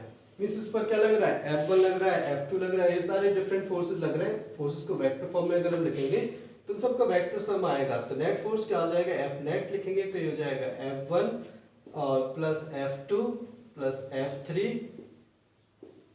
And so on. इस तरीके से नेट फोर्स हम लिख सकते हैं। ये बेसिकली प्रिंसिपल ऑफ सुपरपोजिशन होता है। तो आपको जहां पर भी चार्ज पार्टिकल के ऊपर नेट फोर्स निकालना है तो उसको वेक्टोरियली ऐड करना पड़ेगा। वेक्टोरियली ऐड करना पड़ेगा मींस उसमें डायरेक्शन कंसीडर करना पड़ेगा। अगर आपके फोर्सेस क्या है, एक ही लाइन के अलोंग लग रहे हैं तो उसमें डायरेक्शन के अकॉर्डिंग प्लस माइनस कर सकते हैं। लेकिन अगर आपके किसी प्लेन में लग रहे हैं तो उसके लिए क्या करेंगे, उसके लिए फिर हमें वेक्टर्स के वेक्टर एडिशन वाले फॉर्मूले यूज करने पड़ेंगे। जैसे पैरेललोग्राम लॉ हो गया, और कंपोनेंट मेथड भी आपने पढ़ा होगा, कंपोनेंट मेथड भी हम यूज कर सकते हैं। वो भी आपको क्या रखना पड़ेगा, ध्यान रखना पड़ेगा, ठीक है। जैसे बेसिकली अगर आपके जैसे प्लेन में आएंगे तो वहां पर आपको क्या करना पड़ेगा, कंपोनेंट मेथड आपका ज्यादा यूजफुल होगा, ठीक है। तो यहाँ पर मैं बेसिकली कंपोनेंट मेथड थोड़ा सा बता देता हूँ, कंपोनेंट मेथड कैसे यूज करते हैं। बाकी अगर वेक्टर फॉर्म में अगर फोर्स लिखा हुआ तो कोई दिक्कत नहीं है, बट लेकिन अगर वेक्टर फॉर्म में नहीं है तो कंपोनेंट मेथड आपका ज्यादा यूजफुल होगा। तो कंपोनेंट मेथड में हम क्या करते हैं, जितने भी फोर्सेस इसके ऊपर लग रहे हैं, चाहे F1 हो, चाहे F2 हो, चाहे F3 हो, उसको हम क्या करते हैं, लेते हैं अलोंग द एक्सिस रिजॉल्व कर लेते हैं, मींस उसके कंपोनेंट कर लेते हैं। और सबके x कंपोनेंट निकाल लेंगे, y कंपोनेंट निकाल लेंगे, z कंपोनेंट निकाल लेंगे। तो हम कंपोनेंट मेथड में क्या करते हैं, F1 का x कंपोनेंट निकाल लेंगे, F1x, F2 का कंपोनेंट F2x, F3 का कंपोनेंट F3x, और उसके अकॉर्डिंग क्या कर देंगे, उनको डायरेक्शन के अकॉर्डिंग प्लस कर देंगे। और सेम डायरेक्शन में तो प्लस करेंगे और अगर अपोजिट डायरेक्शन में तो माइनस करेंगे। इस तरीके से जो नेट फोर्स होगा उसका x कंपोनेंट आपको मिल जाएगा। नेट फोर्स का हम x कंपोनेंट निकाल लेंगे। इसी तरीके से नेट फोर्स का क्या निकाल लेंगे, y कंपोनेंट निकाल लेंगे, F1y plus F2y plus F3y and so on. इस तरीके से इसका y कंपोनेंट भी निकाल सकते हैं। अब नेट x कंपोनेंट आ गया, नेट y कंपोनेंट आ गया, तो नेट फोर्स निकालना है तो आपने पढ़ा होगा, इसको क्या लिख लेते हैं इस तरीके से, आपका x का अलोंग क्या हो गया, Fx हो गया, ये आपका Fy हो गया। तो नेट फोर्स इनका क्या होगा, इनके बीच में होगा according to parallelogram law. Parallelogram law के अकॉर्डिंग इसके अलोंग आएगा नेट फोर्स, ये आपका नेट फोर्स इधर हो जाएगा। तो नेट फोर्स क्या लिख सकते हैं हम, F नेट हम लिख सकते हैं, इसको Fx ही लिखा लेने दें थोड़ा आसानी होगा। तो Fx लिख लेते हैं, ये Fy। यहाँ पर नेट फोर्स क्या होगा, under root of Fx square और प्लस Fy स्क्वायर। इस तरीके से नेट फोर्स आपका आ जाएगा। ये ऑलरेडी आपने 11th में पढ़ा होगा, वेक्टर के फॉर्मूले हैं fx² + fy²। अगर हमें डायरेक्शन निकाले नेट फोर्स का तो ये वाला एंगल निकाल सकते हैं। एंगल क्या होगा, tan थीटा से निकाल सकते हैं। tan थीटा = fy/fx होता है। tan थीटा क्या होता है, fy/fx। तो यहाँ से थीटा को क्या लिख सकते हैं, थीटा को लिख सकते हैं tan इनवर्स fy/fx। इसको कब लिखेंगे, tan इनवर्स के फॉर्म में हम तभी लिखते हैं जब हमें यहाँ पे इसकी वैल्यू नहीं पता है। ठीक है, जैसे हमें ट्रिग्नोमेट्रिक टेबल पता होने से ट्रिग्नोमेट्रिक टेबल में tan 30 डिग्री 60 डिग्री 45 डिग्री इसकी वैल्यू पता होगा तो वो हम सीधा थीटा की वैल्यू लिख सकते हैं। लेकिन अगर हमें वैल्यू नहीं पता तो फिर थीटा को इस तरीके से tan इनवर्स fy/fx करके लिख देंगे। तो ये बेसिकली इस तरीके से कंपोनेंट मेथड है जो आपका बहुत ज़्यादा यहाँ पर यूजफुल होगा क्वेश्चन सॉल्व करने में। ठीक है, तो यहाँ पे कूलम्स लॉ पर हम बेसिक थोड़े से एग्जांपल देखें तो उसी से ज़्यादा क्लियर होगा। यहाँ पे इसकी थ्योरेटिकल पोर्शन करने से कुछ यहाँ पर ज़्यादा फायदा है नहीं। तो सिंपल से एग्जांपल से हम स्टार्ट करते हैं। सबसे पहले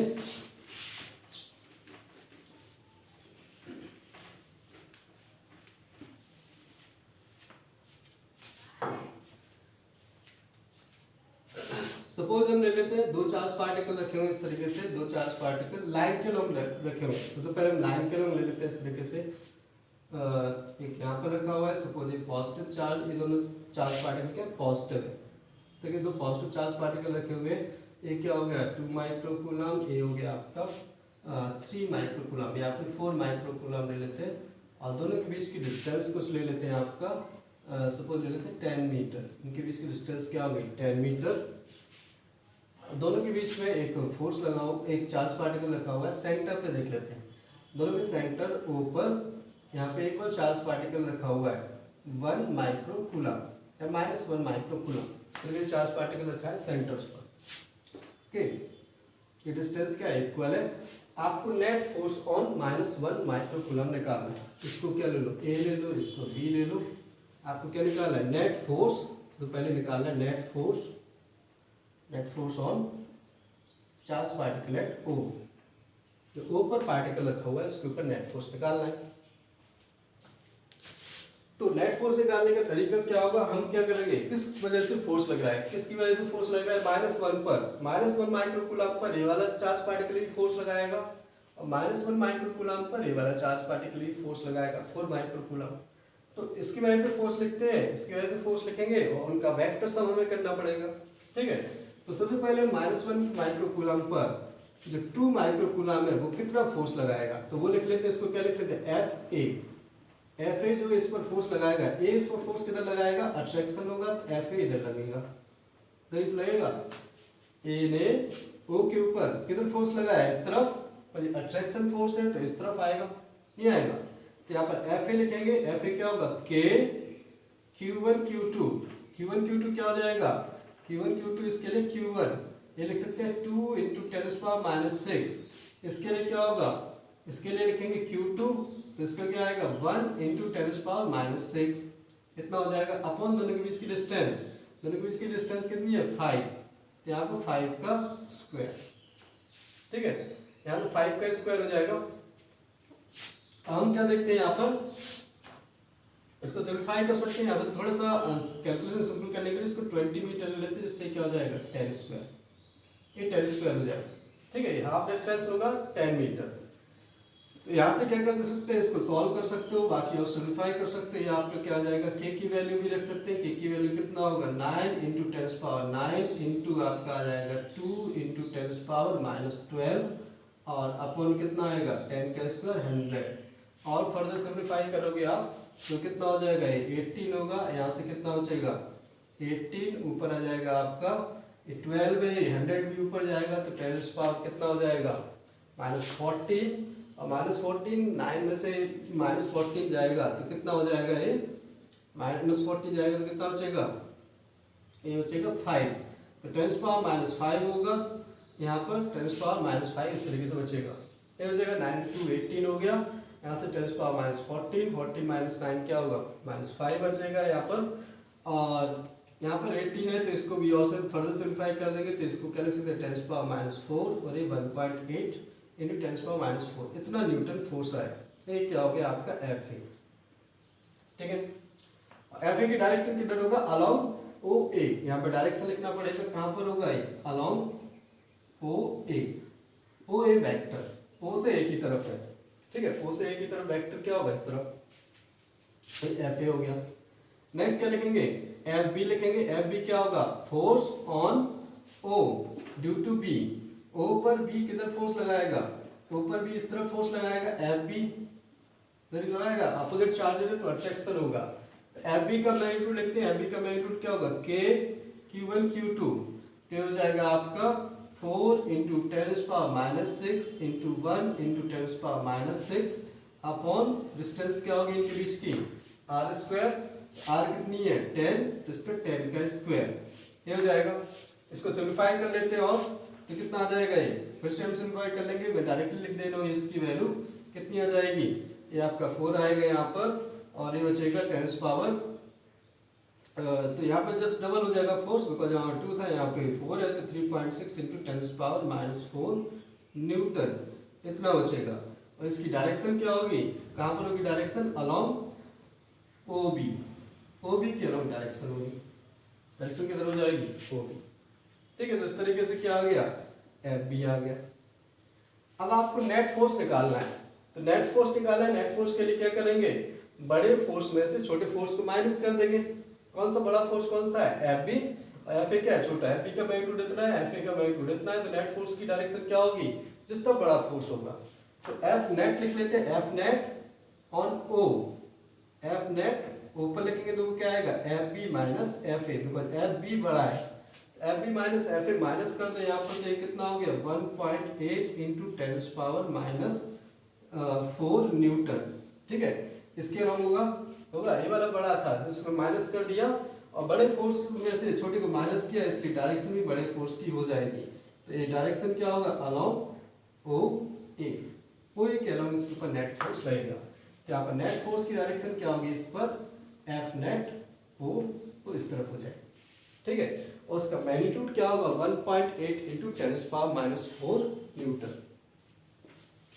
तो इस तरीके से सिंपल सा क्वेश्चन हमने लिया था, जिसमें आपको एक थर्ड चार्ज पार्टिकल पर आपको नेट फोर्स कैलकुलेट करना था। तो हमने क्या किया, जो थर्ड चार्ज पार्टिकल है उस पर जो बाकी दो चार्ज पार्टिकल की वजह से फोर्स लग रहा था, उस फोर्स को लिखा, ठीक है, इंडिविजुअल फोर्सेस को, और उनको वेक्टोरियली ऐड कर दिया।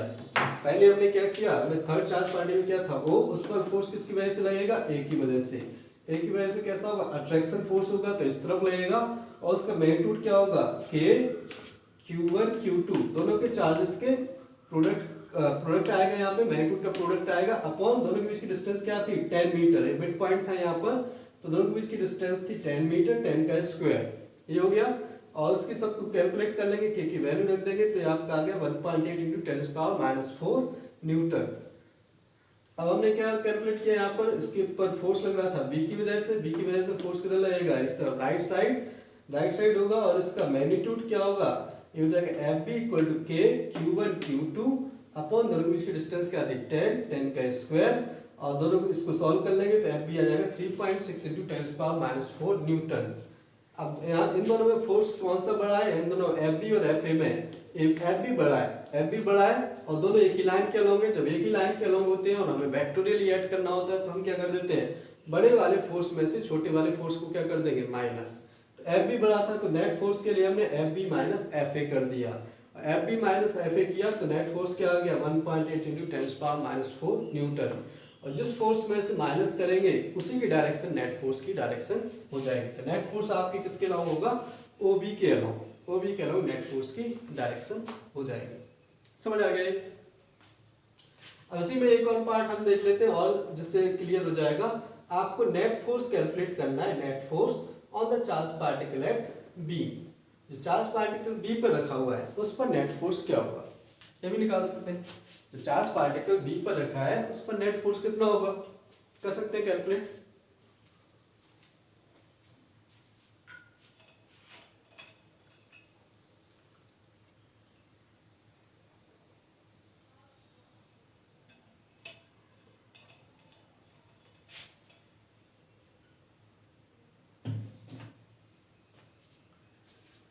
तो कैलकुलेट कर सकते हैं हम, उसी तरीके से कैलकुलेट करेंगे। क्या करेंगे, बी पर फोर्स निकालेंगे। बी पर फोर्स किसकी वजह से लगेगा? ओ की वजह से और ए की वजह से, दोनों की वजह से फोर्स लगेगा, नहीं लगेगा? तो बी पर फोर्स निकालते हैं, ओ की वजह से कितना लगेगा, निकालो जल्दी।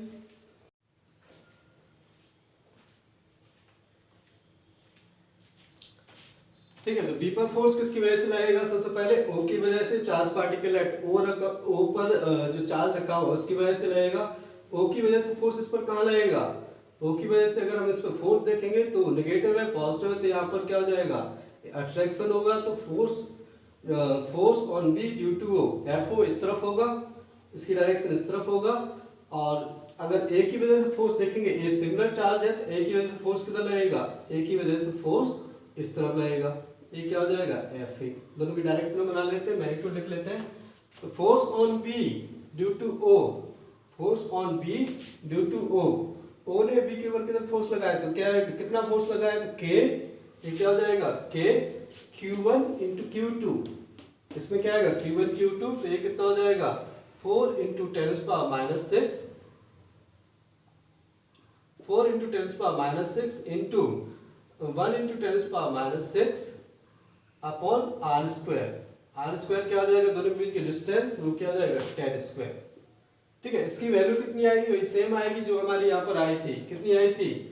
1 पॉइंट कितना हो जाएगा बी के ऊपर? ये आया था 3.6 इंटू 10⁻⁴ न्यूटन, 3.6, और इसकी डायरेक्शन क्या होगी? अलॉन्ग बीओ, बीओ के अलॉन्ग होगी, अपोजिट डायरेक्शन है बीओ के अलॉन्ग। इसको हम डायरेक्टली भी लिख सकते हैं, ये किसके बराबर होगा? एफ बी के बराबर। बताया था देखो, जितना बी ने ओ के ऊपर लगाया उतनी ओ ने बी के ऊपर लगाया, तो ये एक्शन रिएक्शन पेयर है। ठीक है, देखो ये क्या है? एफ ओ लिख रहे हैं, ये एफ ओ बी है, और ये क्या था? F B O. तो ये डायरेक्टली भी आप लिख सकते हो। ठीक है, उसको बार बार लिखने की जरूरत नहीं है इस तरीके से। अब हम क्या करते हैं, इस पर बी पर फोर्स निकालते हैं, किसकी वजह से? ए की वजह से। ए ने कितना फोर्स लगाया? तो ए ने फोर्स लगाया एफ ए इस तरफ, इसका मैग्नीट्यूड लिखते हैं एफ ए।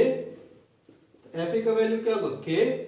ए ने बी के ऊपर लगाया, तो ए और बी के बीच के डिस्टेंस क्या है? 20 मीटर, और दोनों के मैग्नीट्यूड क्या होगा? 2 और 4 माइक्रोकूलम। तो यहाँ पर हो जाएगा 2 इंटू 10⁻⁶ इंटू 4 इंटू 10⁻⁶ अपॉन दोनों के बीच की डिस्टेंस कितना होगा? 20 स्क्वायर, इतना हो जाएगा। ठीक है, इसको सिंप्लीफाई कर लेते हैं, कितना आएगा?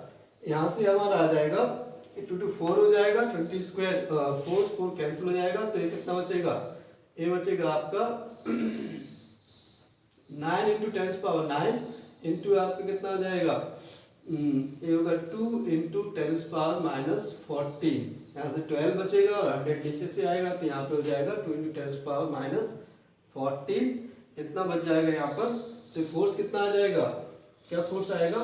यही आ रहा है ना, यहाँ पर 20 स्क्वायर हो गया, डिस्टेंस कितना? 20 स्क्वायर, तो 20 स्क्वायर 400 होगा, 4 से 4 ये कैंसिल हो गया, और यहाँ पर क्या आ जाएगा? 2 बचेगा, तो 2 इंटू 10⁻⁶। ठीक है, ये हो गया, और 6 आपका 12 हो गया, इसकी वैल्यू 9 इंटू 10⁻⁹, और 100 ऊपर से आया तो ये कितना हो जाएगा? 10⁻12। यहाँ से भी लिख सकते हैं, ये कितना हो जाएगा? 1.8 इंटू कितना बचेगा यहाँ से? 10⁻⁴, 1.8 इंटू 10⁻⁴, इतना न्यूटन फोर्स बचेगा। यही होगा, ये फोर्स क्या बचेगा? 1.8 इंटू 10⁻⁴। कैलकुलेशन एक बार आप चेक कर सकते हैं, 1.8 इंटू 10⁻⁵ बचेगा, 9 इंटू 2 18, और एक आपका माइनस में चला जाएगा 18 में, तो 10⁻⁴ हो जाएगा। और इसकी डायरेक्शन किधर हो जाएगा? डायरेक्शन ए ने बी के ऊपर किधर फोर्स लगाया? इस तरफ, अलॉन्ग ए बी। किसके अलॉन्ग होगा? अलॉन्ग ए बी वेक्टर, इसके अलॉन्ग होगा। ठीक है, ए से बी की तरफ जो वेक्टर जा रहा है वो क्या होगा? A B vector. अब दोनों फोर्सेस में से जो बड़ा फोर्स कौन सा है? बड़ा फोर्स कौन सा होगा? F O. एफ ओ बड़ा है, इसका मैग्नीट्यूड 3.6 इंटू 10⁻⁴ है, 3.6 इंटू 10⁻⁴ न्यूटन है, और एफ ए का मैग्नीट्यूड क्या? 1.8 इंटू 10⁻⁴ न्यूटन है। तो नेट फोर्स कितना होगा यहाँ पर? Net force on B.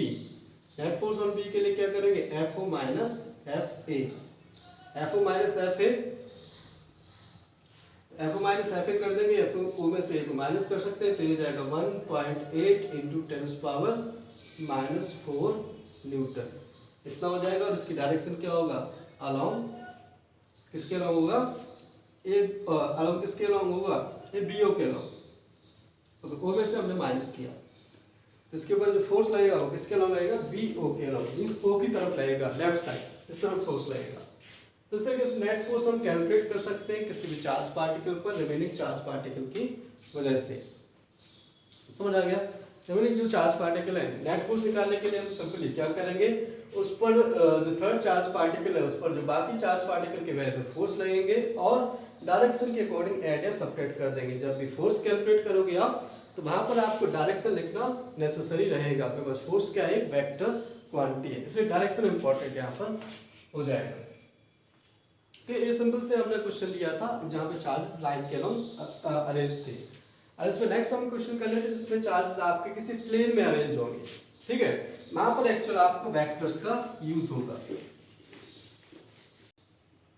देख लेते हैं, इसमें एग्जांपल देख लेते हैं। हमें क्या गिवन है, तीन चार्ज पार्टिकल गिवन है जो एक इक्विलेटरल ट्रायंगल के वर्सेस पर अरेंज है। इस तरीके से हमें क्या दिया हुआ है, एक इक्विलेटरल ट्रायंगल गिवन है, इक्विलेटरल ट्रायंगल, इसकी साइड हमें दी हुई है 1 मीटर, साइड 1 मीटर दिया हुआ है। इक्विलेटरल ट्रायंगल के वर्सेस पर तीन पॉजिटिव चार्ज इस तरीके से अरेंज्ड है, तीन पॉजिटिव चार्ज अरेंज्ड है जिनका मैग्नीट्यूड हम ले लेते हैं 10 माइक्रोकूलम, 10 माइक्रोकूलम एंड 10 माइक्रोकूलम, इस तरीके से इनका मैग्नीट्यूड है, ठीक है। ये वर्टेक्स ले लेते हैं ए, ये ले लेते हैं बी, ये ले लेते हैं सी, इस तरीके से तीन वर्सेस। साइड हमें गिवन है ऑलरेडी।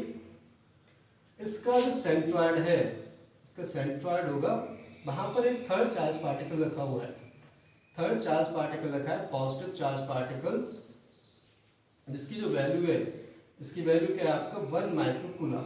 इनके सेंट्रॉइड, सेंट्रॉइड क्या है इसका जी, यहाँ पर आपका 1 माइक्रोकूलम चार्ज पार्टिकल रखा हुआ है, ठीक है। जी क्या है, सेंट्रॉइड, याद रखना है जी इसका सेंट्रॉइड। आपसे क्या पूछा गया है, सबसे पहले find the net force on the charge particle at the centroid. Centroid पर चार्ज पार्टिकल रखा है, उस पर नेट फोर्स निकाल, F net on the charge particle at the centroid of the triangle. Triangle के सेंट्रॉइड पर जो चार्ज पार्टिकल रखा है उस पर नेट फोर्स कैलकुलेट करना है, ठीक है। 1 माइक्रोकूलम चार्ज है और ये फोर्स हमें निकालना है। तो सबसे पहले तो हमें ज्योमेट्री पता होना चाहिए, बेसिकली मैथ से यहाँ पर ज्योमेट्री पता होना चाहिए कि इक्विलेटरल ट्रायंगल क्या होता है। इक्विलेटरल ट्रायंगल में साइड्स, तीनों साइड्स क्या होते हैं, इक्वल होते हैं, तीनों एंगल्स क्या होते हैं, इक्वल होते हैं, 60 डिग्री उनका मैग्नीट्यूड होता है एंगल्स का। इसके अलावा सेंट्रॉइड क्या होता है आपका, मीडियंस का इंटरसेक्शन पॉइंट होता है, मीडियंस का इंटरसेक्शन पॉइंट आपको पता होना चाहिए। मीडियन क्या होती है, जो अपर साइड के मिड पॉइंट को ज्वाइन करती हैं।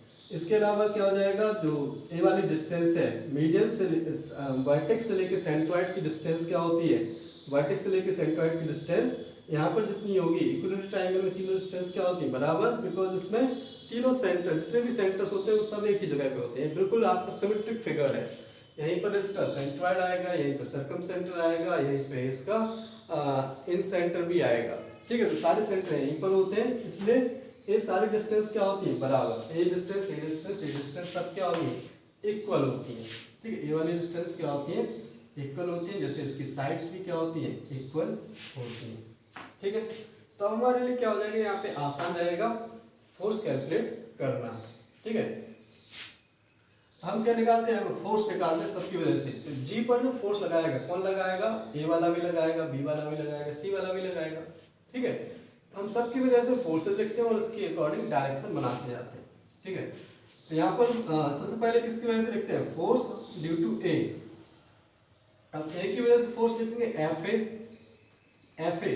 इस डिस्टेंस को कुछ देर के लिए क्या ले लेते हैं, आर, बाकी बाद में हम कैलकुलेट कर सकते हैं। आर डिस्टेंस ले लिया आपने, तो यहाँ पे एफ ए कितना फोर्स लगाएगा, के Q1 Q2, के Q1 Q2 10 × 10⁻⁶ × 1 × 10⁻⁶ अपॉन क्या हो जाएगा, आर स्क्वायर, इतना होगा। इसको क्या लिखते हैं, 10⁻11, तो ये क्या हो जाएगा, के × 10⁻11 बाई आर स्क्वायर, कितना होगा ये तो रहेगा।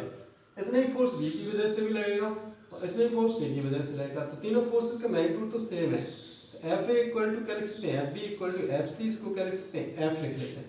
तीनों का मैग्नीट्यूड को हमने क्या लिख लिया, एफ, और इसकी वैल्यू क्या है, k into 10⁻11 by R square. ये इसका वैल्यू हो जाएगा। k की वैल्यू पता है, हम रख सकते हैं, r की वैल्यू भी रख सकते हैं। अब इसको हमें अभी हमने वैल्यू क्यों नहीं रखा, बिकॉज हमें क्या होगा, फोर्सेस की पहले डायरेक्शन बना लेते हैं। फोर्सेस की अगर हम डायरेक्शन बनाएंगे तो फोर्सेस की डायरेक्शन के लिए थोड़ा सा यहाँ पर साफ कर लेते हैं। यहाँ पर तो जो चार्ज पार्टिकल जी था उस पर एक इधर फोर्स लगाएगा, इस तरफ इस लाइन के लोग लगाएगा, इधर फोर्स लगाएगा, कितना लगाया, एफ। बी ने की तरफ किधर फोर्स लगाया, इस लाइन के लोग लगाएगा, तो उसने भी क्या लगाया, एफ।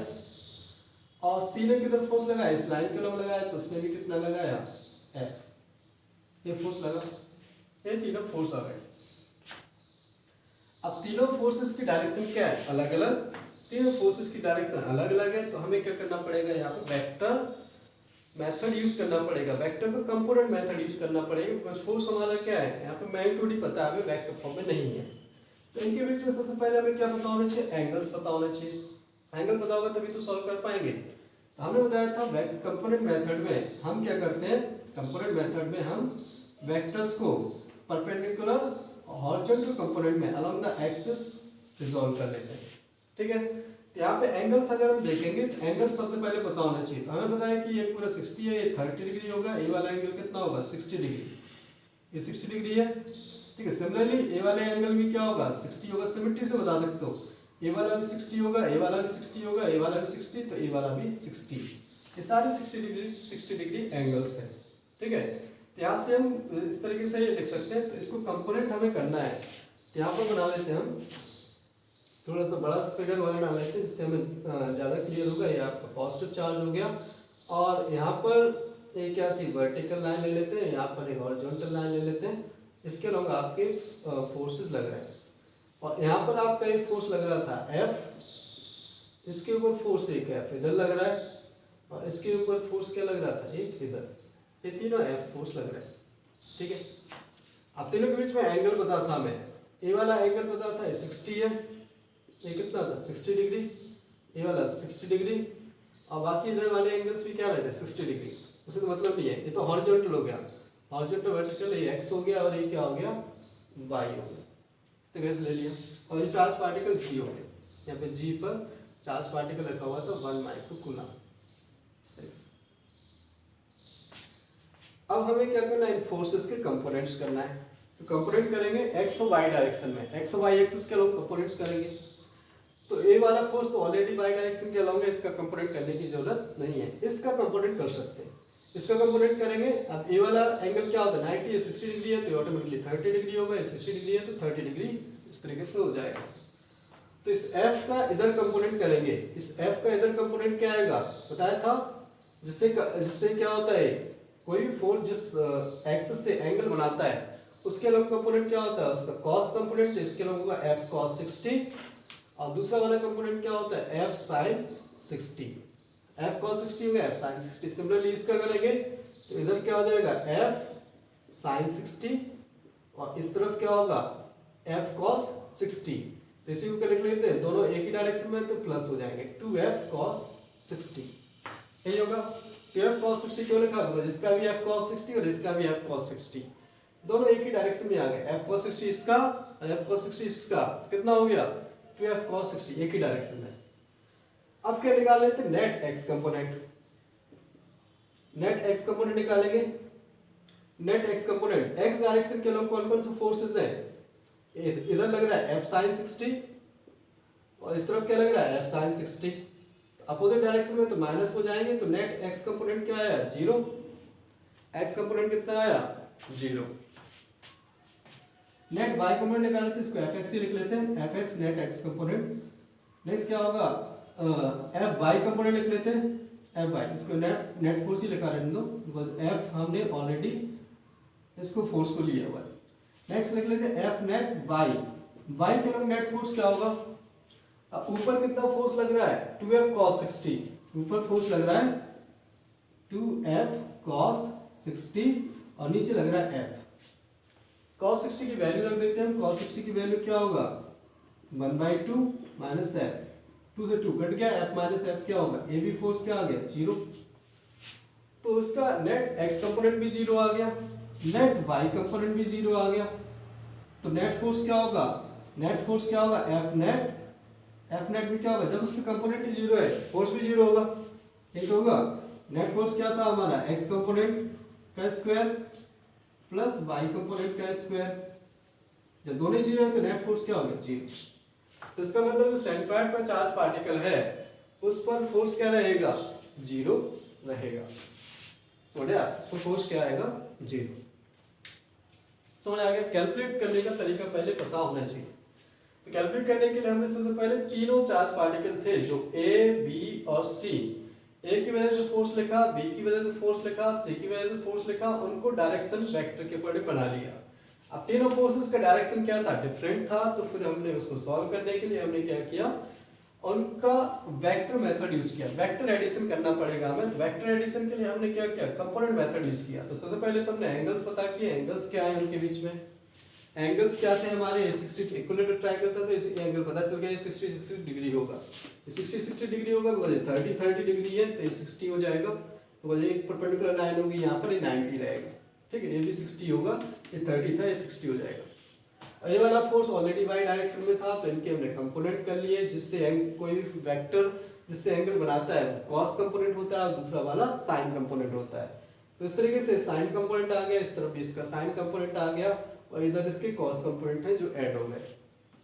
अब हमने नेट एक्स कंपोनेंट निकाला तो इधर वाले एक्स में से इधर वाला माइनस हो जाएगा तो नेट एक्स कंपोनेंट 0 आया। सिमिलरली नेट वाई कंपोनेंट निकाला तो ऊपर वाले में से नीचे को माइनस किया तो वो भी आपका क्या आ गया 0। तो नेट फोर्स आपका क्या आ गया 0 आ गया, कंपोनेंट 0 आ गए तो नेट फोर्स भी क्या रहेगा उसके ऊपर 0 रहेगा। समझ आ गया। तो इस तरीके से हम फोर्स निकाल सकते हैं। इसको हम डायरेक्टली भी बता सकते हैं बिकॉज यहाँ पे जो तीनों फोर्स लग रहे हैं तीनों फोर्स क्या सिमेट्रिक है, तीनों फोर्स सिमेट्रिक है मतलब ईच पेयर ऑफ फोर्सेस के बीच में एंगल कितना है 120 डिग्री। तीनों फोर्सेस का मैग्नीट्यूड सेम है और उनके बीच में एंगल्स कितना 120 डिग्री है। मतलब ये तीनों फोर्स क्या करेंगे एक आपका इक्विलिब्रियम सिस्टम फॉर्म करेंगे। मतलब इन तीनों फोर्स क्या करेंगे एक दूसरे को कैंसिल आउट कर देंगे, सारे एक दूसरे के इफेक्ट्स को क्या कर देंगे कैंसिल आउट कर देंगे और नेट फोर्स क्या आ जाएगा उसके ऊपर 0। जहां पर भी इस टाइप का सिस्टम बनता है जहां पे फोर्सेस इक्वल हैं और वो क्या कर रहे हैं इक्विलिब्रियम में मींस उनके बीच में क्या सिमेट्री बन रही है किसी भी टाइप की, तो वहां पर उनका मैग्नीट्यूड हमेशा क्या आता है रिजल्टेंट का जो मैग्नीट्यूड होगा वो हमेशा 0 आता है। समझ आ गया। चलिए इसका एक और पार्ट हम कर लेते हैं, एक और ये तो जस्ट सेंटर पे था तो जस्ट क्या आ गया 0 आ गया। नेक्स्ट पार्ट हम कर लेते हैं जिससे थोड़ा सा हम कैलकुलेट आसानी से कर लेंगे। आपको नेट फोर्स निकालना है, नेट फोर्स कैलकुलेट करना है on the charge particle at C. C पर चार्ज पार्टिकल है उस पर नेट फोर्स क्या होगा, सी पर चार्ज पार्टिकल है उस पर नेट फोर्स कितना होगा। सेम इसी तरीके से करना है, मेथड सेम है बस पार्टिकल चेंज कर दिया, पार्टिकल अलग। ओके तो सी पर हमें नेट फोर्स कैलकुलेट करना है, सी पर नेट फोर्स कैलकुलेट करना है। मेथड हमारा सेम है जो हमने लास्ट पार्ट में किया था। सबसे पहले क्या करेंगे ए की वजह से फोर्स लिख सकते हैं हम, ए की वजह से फोर्स कितना होगा एफ ए लिखते हैं यहाँ पर, एफ ए की वैल्यू क्या होगा के Q1 Q2, के Q1 Q2 कितना हो जाएगा 10 × 10⁻⁶ इंटू 10 × 10⁻⁶ अपन जो इनके बीच की डिस्टेंस होगा वो क्या होगा 1 मीटर, तो ये हो जाएगा आपका 1 का स्क्वायर, ये हो जाएगा एफ ए। इसको सिंप्लीफाई कर लेंगे तो ये आ जाएगा के × 10⁻⁻10 इतना न्यूटन आ जाएगा, ठीक है। और इसकी डायरेक्शन किधर होगा इसी लाइन के अलोंग होगा, इस लाइन के अलोंग हम इस तरीके से बना सकते हैं। ये आपका क्या हो जाएगा एफ ए, इस तरीके से हो गया। अब सिमिलरली हम एफ ए की तरह क्या निकाल सकते हैं एफ बी निकाल सकते हैं। एफ बी का मैग्नीट्यूड भी क्या आएगा सेम बिकॉज डिस्टेंस भी सेम है और पेयर ऑफ चार्ज भी क्या है सेम। इसका मैग्नीट्यूड क्या था 10 माइक्रो कूलम, तो एफ बी की वैल्यू भी क्या आएगा आपका सेम आएगा एफ ए जितना, बस डायरेक्शन अलग होगा। डायरेक्शन क्या हो जाएगा इस तरफ हो जाएगा direction F B because positive charge है रिपेल करेंगे। अब बचा हमारा कौन सा थर्ड पार्टिकल जो आपका सेंट्रॉइड पे रखा हुआ है, तो सेंट्रॉइड वाले पार्टिकल का इसको फोर्स निकालेंगे। इसकी डायरेक्शन किधर आएगा इस लाइन के अलोंग आएगा, ये क्या होगा इनका बाइसेक्टर भी होगा, इस लाइन के अलॉन्ग हो जाएगा, ठीक है। इस तरीके से ए एफ जी हो जाएगा। यहाँ पर एफ जी का अगर मैग्नीट्यूड लिखेंगे, एफ जी का मैग्नीट्यूड लिखेंगे तो ये कितना होगा, K Q one Q two, Q one Q two इसका कितना हो जाएगा 1 into 10⁻⁻6 into 10 into 10⁻⁻6 upon R square. R क्या होगा, ए वाली डिस्टेंस। अब ए वाली डिस्टेंस हमें रिक्वायर्ड है, तो ए वाली डिस्टेंस कैसे निकालेंगे, कैसे निकाल सकते हैं डिस्टेंस। तो इसको कैलकुलेट करने के लिए हम देख सकते हैं यहाँ पर, जैसे हमारा जो इक्विलेटरल ट्रायंगल है, इक्विलेटरल ट्रायंगल में तीनों साइड्स इक्वल होती है। अगर इसकी साइड ए है तो हमें पता है कि एंगल्स भी क्या होते हैं 60 डिग्री होते हैं। तो ये पूरी साइड क्या हो जाएगी, ए साइन कितनी होगी, ए साइन 60, ये होगी ए साइन 60 मीन्स क्या हो जाएगा a√3/2, ये होगा ए वाली साइड a√3/2। अब सेंट्रॉइड क्या करता है, इस साइड को किस रेशो में 2:1 रेशो में डिवाइड करता है। तो सेंट्रॉइड अगर 2:1 रेशो में डिवाइड करेगा तो ए वाला जो लेंथ होगा उसका 2/3 हो जाएगा।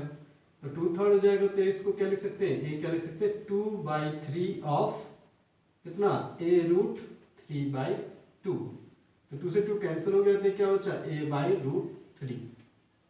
तो ए आपकी लेंथ होती है, वर्टेक्स से लेके सेंट्रॉइड तक की डिस्टेंस क्या होती है a/√3, वेयर a क्या है side of the triangle. Same यहाँ पर होगा, यहाँ पर वर्टेक्स से लेके किसी भी वर्टेक्स से सेंट्रॉइड को, यहाँ पर सारे सेंटर्स एक ही जगह होंगे। तो ये जो डिस्टेंस होगी r क्या हो जाएगी a/√3, a/√3 मींस 1/√3, इतना r हो जाएगा। बिकॉज यहाँ पे a का वैल्यू क्या है, साइड है 1 मीटर, तो यहाँ पर 1/√3 का स्क्वायर हो जाएगा, 1/√3 का स्क्वायर। तो यहाँ पे क्या लिख सकते हैं हम, इसको लिख सकते हैं 10⁻12, 10⁻11 बचेगा और √3 का स्क्वायर 3 बचेगा। तो ये कितना हो जाएगा, इसको लिख सकते हैं 0.3 के इंटू 10⁻10, इस तरीके से लिख सकते हैं। ये क्या हो गया आपका, इतना न्यूटन आपका फोर्स हो जाएगा एफ जी। इसकी डायरेक्शन क्या होगी, इसके अलॉन्ग होगी। अब हमें क्या करना है, इनका वेक्टर सम करना है। तो वेक्टर सम के लिए हम कंपोनेंट्स कर लेंगे। पहले एंगल्स देख लेते हैं। ये पूरा एंगल कितना होगा, ये एंगल 60 है तो ये पूरा एंगल 60 डिग्री हो जाएगा। और ए वाला एंगल क्या होगा, बाइसेक्टर के अलॉन्ग होगा तो ये 30 डिग्री हो जाएगा, ठीक है। पूरा एंगल क्या हो गया 60 डिग्री। तो कंपोनेंट्स कर लेते हैं इसको, यहाँ पर हम बना लेते हैं। ये आपका चार्ज पार्टिकल सी था, इस पर इधर फोर्स एफ बी लग रहा था, इधर फोर्स इसके ऊपर एफ ए लग रहा था, और इनके बीच में आपका फोर्स कौन सा था, एफ जी। इधर आपका फोर्स लग रहा था एफ जी। तो पैरेललोग्राम लॉ से भी आप निकाल सकते हो इसको। पैरेललोग्राम लॉ अगर आपको याद है तो उससे भी डायरेक्ट फॉर्मूला लगा के निकाल सकते हैं। ये एंगल में कितना दिया हुआ है 30 डिग्री, और ये पूरा एंगल दिया है 60 डिग्री। हम क्या करेंगे, अब इसके वर्टिकल और हॉरिजॉन्टल कंपोनेंट्स करेंगे। हॉरिजॉन्टल वर्टिकल कंपोनेंट कर सकते हैं, वाई डायरेक्शन ले सकते हो, और ये क्या हो गया आपका एक्स डायरेक्शन हो गया। तो नेट एक्स कंपोनेंट निकालेंगे। अब नेट एक्स कंपोनेंट आपको निकालना है। नेट एक्स कंपोनेंट ऑन सी क्या हो जाएगा, नेट एक्स कंपोनेंट एक तो एफ बी है, एक्स डायरेक्शन में कौन सा है एफ बी। इसके अलावा कौन सा फोर्स आएगा, अब एफ जी का इधर कंपोनेंट आएगा। ये 30 डिग्री एंगल बना रहा है तो इसका इधर कंपोनेंट क्या होगा, इधर कंपोनेंट हो जाएगा एफ जी कॉस 30। तो ये भी सेम डायरेक्शन में तो हो जाएगा एफ जी कॉस 30, ये होगा। नेक्स्ट क्या होगा एफ ए का भी इधर कंपोनेंट आएगा, तो एफ ए का कंपोनेंट क्या हो जाएगा एफ ए कॉस 60। इसका इधर कंपोनेंट आएगा बिकॉज ये 60 डिग्री एंगल बनाया तो एफ ए कॉस 60। यहाँ पे क्या हो जाएगा एफ ए कॉस 60, ठीक है। तो एफ बी की वैल्यू देख सकते हैं। एफ बी की वैल्यू क्या था, एफ बी का वैल्यू आया था आपका k इंटू 10⁻10। एफ जी की वैल्यू था आपका 0.3 k इंटू 10⁻10 और plus F A into cos 30 भी था यहाँ पर। कॉस 30 क्या होगा √3/2 ना हो जाएगा, और प्लस क्या होगा यहाँ पर एफ ए कितना है k into 10⁻10, k into 10⁻10 into cos 60 क्या होगा 1/2, इतना आ जाएगा, ठीक है। अब यहाँ से जो कॉमन आ रहा है उसको कॉमन ले लेते हैं। ए कितना हो जाएगा 3/2 टाइम्स हो जाएगा k इंटू 10⁻10 कॉमन आ जाएगा। तो यहाँ से क्या बचेगा 1 + 1/2, ये कितना होगा 3/2, 3/2 बचेगा प्लस 0.3√3 ये बचेगा 3/2 3 बचेगा यहाँ से। देखो जी आपका क्या हो जाएगा 1/2 3/2 1/2 हमने ऑलरेडी यहाँ से ले सकते हैं, 2 भी हम यहाँ से कॉमन ले सकते हैं, तो इतना बचेगा 3 प्लस 0.3 और 0.3 भी आप कॉमन ले लो तो यहाँ से कितना बच जाएगा 10 बच जाएगा। 0.3 भी कॉमन ले लेते हैं तो ये कितना बचेगा 0.3 के और यहाँ से क्या बचेगा 10 और यहाँ से बचेगा √3 क्या बचेगा 10 प्लस √3 ये हमारा फोर्स बचेगा 0.3 के इंटू 10⁻⁻10/2 और अंदर बचेगा 10 प्लस √3 ये बचेगा तो ये नेट फोर्स आ गया, नेट फोर्स का एक्स कंपोनेंट आ गया। इसी तरीके से नेट फोर्स का वाई कंपोनेंट निकाल लेते हैं।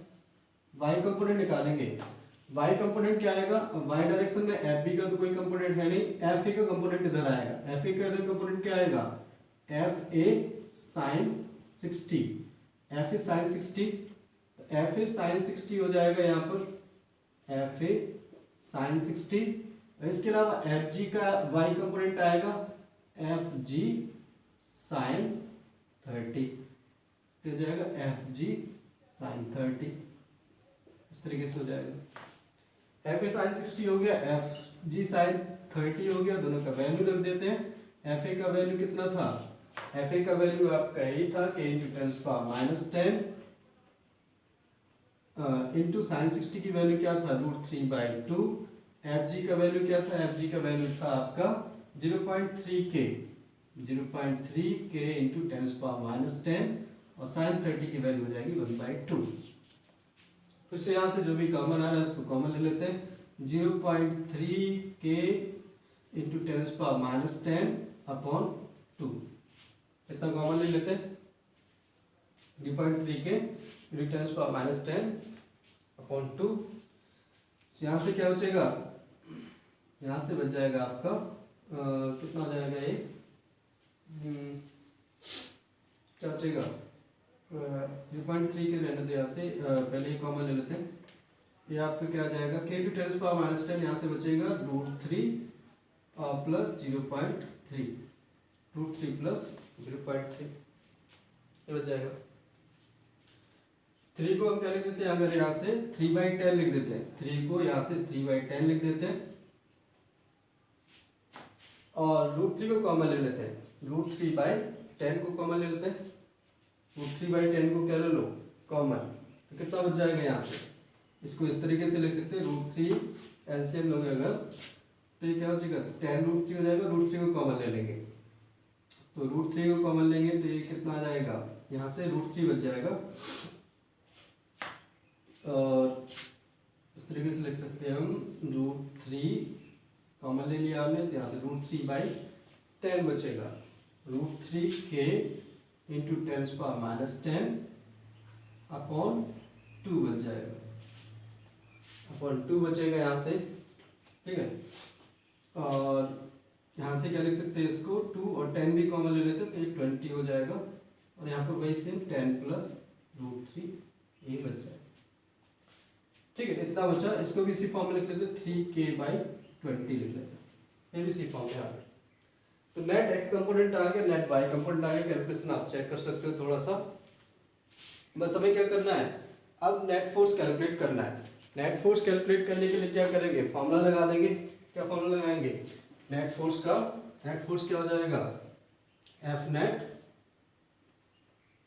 क्या करेंगे, इनको स्क्वायर करके ऐड कर देंगे, अंडर रूट ऑफ क्या लिखेंगे F net X square plus F net Y square, इनको स्क्वायर करके ऐड कर देंगे तो क्या आ जाएगा नेट फोर्स आ जाएगा। मैं डायरेक्टली यहाँ पे लिख दे रहा हूँ, सबको सॉल्व कर लेंगे तो ये कितना बचेगा, क्या बचेगा हमारा, बाकी सारी चीज़ें तो कॉमन आ जाएगा, केवल 3 बचेगा और वहाँ पर √3 बचेगा, ठीक है।